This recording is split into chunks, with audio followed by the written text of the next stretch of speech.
آپ کو پتہ ہے سب سے پہلے جہنم میں کون جائے گا؟ بولو۔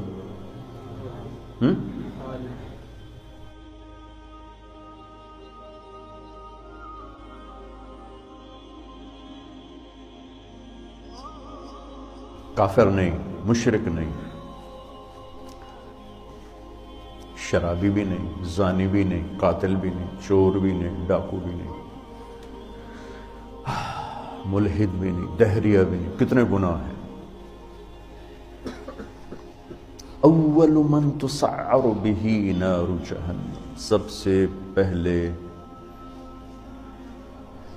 جسے جہنم میں ڈالا جائے گا، نہیں کہا جس سے جہنم کو بھڑکایا جائے گا، وہ کم وقت ایندھن بن کے جائے گا، یعنی اوروں کی بھی تباہی کا سبب بن کے جا رہا ہے کہ اس کے ذریعے سے جہنم اور بھڑکے گی۔ اول من يدخل فی النار نہیں فرمایا کہ سب سے پہلے جہنم میں کون جائے گا، اول من تسعر، سب سے پہلے جس سے جہنم کو بھڑکایا جائے، وہ پہلے اتنی بھڑک رہی ہے، انہا لظی نزاعۃ للشوی تدعو من ادبر وتولى وجمع فاوعى، پہلے اتنی بھڑک رہی، فانذرتکم نارا تلظی،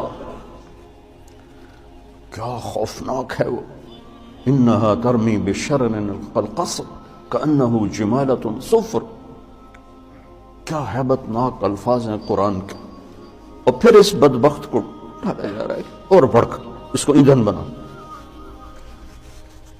عالم، اول من تسعر به نار جہنم، عالم، مولانا صاحب، ہاں کیوں ساری زندگی کس لیے کیا تھا؟ تیرے لیے، کذبت، بکواس کرتے، جھوٹ بولتے، تو نے اپنی واہ واہ کے لیے کیا تھا۔